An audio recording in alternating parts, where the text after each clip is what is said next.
The goal of pinetwork is to create a global economy in which all goods are of equal importance. In this economy, what goods are most important? Which items will contribute to pinetwork's success? Is it the iPhone, motorcycles, cars, or perhaps gold and diamonds? In this video, we will delve deep into analyzing the success of pinetwork, the significance of various goods, and what pioneers need to do to contribute to this success.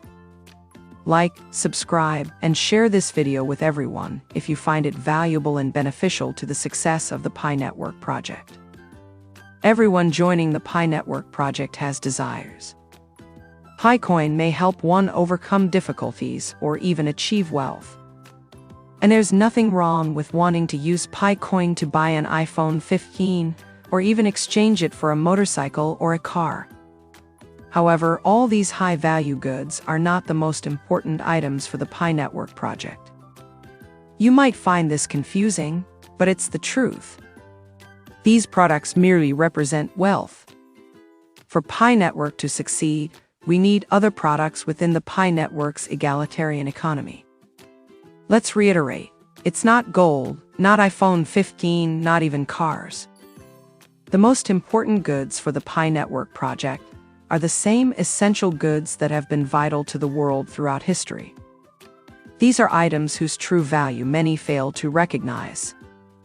And we have three categories of goods that have been crucial to the world from ancient times to the present day, which are also the three types of goods that will help the pinetwork's egalitarian economy succeed. They are food, water, and shelter. Why is that? What's the secret here?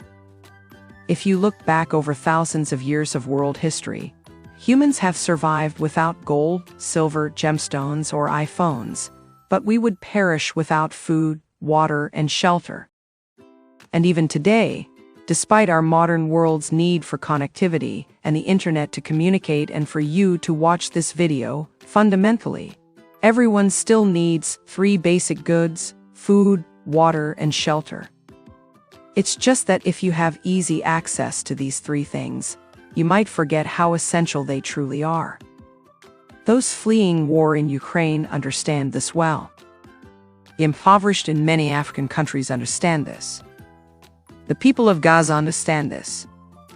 These are the three types of goods that have enabled humanity on this planet to survive and thrive to this day. But how will this help pinetwork succeed when we can buy and sell these things at relatively small values? Like in the recent PI Fest festival initiated by the Pi Core team, we saw many people selling food and drinks for around $1, and you watched, you smiled, and you hoped someone would sell an iPhone 15 for just 10 Picoin. You truly wanted to find someone selling a beautiful car for 100 Picoin. Those are the goods you desire, while bags of rice, bags of vegetables, or cups of coffee are disregarded because their value seems insignificant. In fact, you might even see mocking comments at the small stands selling vegetables or drinks. Pioneers, don't give up or stop because of this. What you're doing is truly great. And let's affirm that it's precisely these small things that contribute to the success of the pinetwork project. It's just that you haven't realized it yet. If you can grow 100 kilograms of potatoes, just allocate 5% to 10% of that amount, which is 5 kilograms to 10 kilograms, and accept payment in Picoin. If you can sell 100 cups of coffee every day as usual and accept 5 to 10 cups as payment in Picoin each day. If you have a place to rent out and are willing to accept payment in Picoin for 2 days a week, then pinetwork is sure to be a resounding success.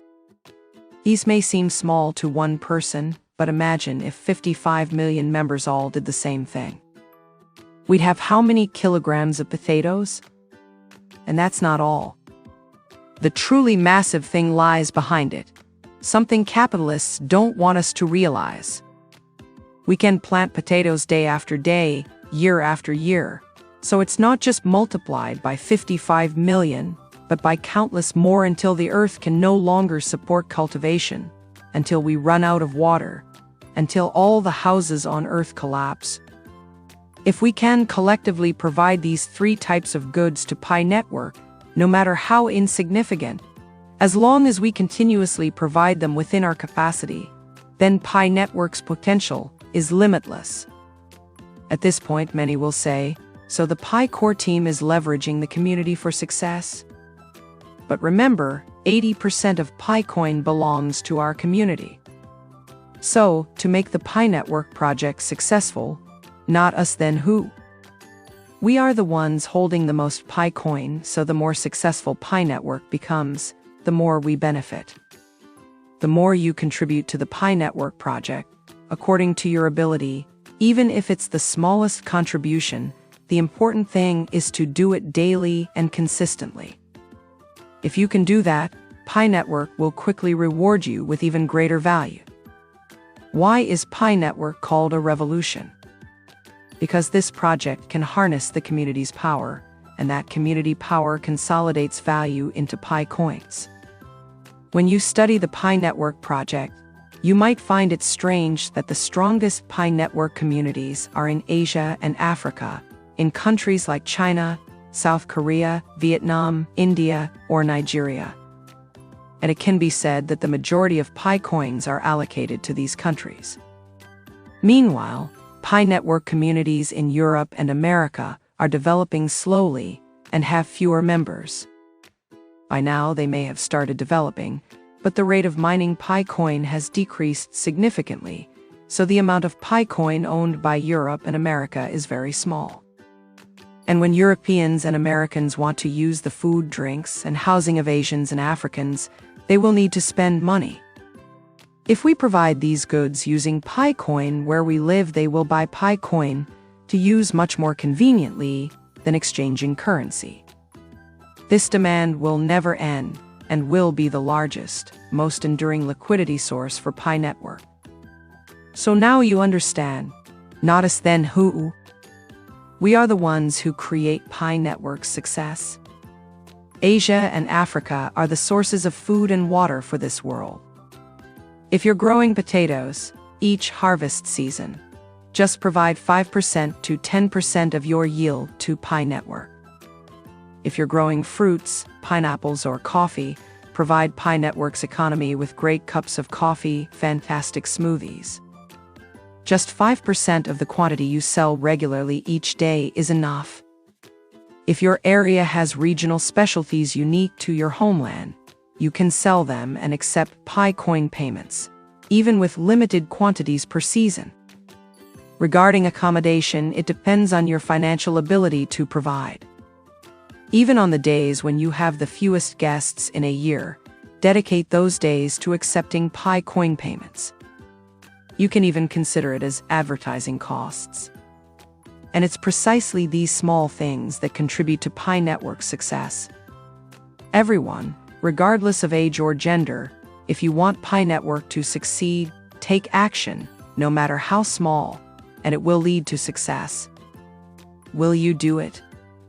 For example, something as simple as sharing this video with everyone. Stronger community. Stronger Pi Network.